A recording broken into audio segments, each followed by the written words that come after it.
This message is transmitted at the request of the United States Geological Survey.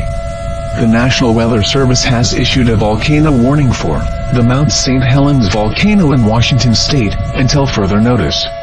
At 9:20 a.m. Eastern Daylight Time, local officials reported that the Mount St. Helens volcano, which is in northeastern Washington state, has erupted. The fissures that were forming on the north face of the volcano have ruptured, causing a landslide, large pyroclastic flows, and ladders.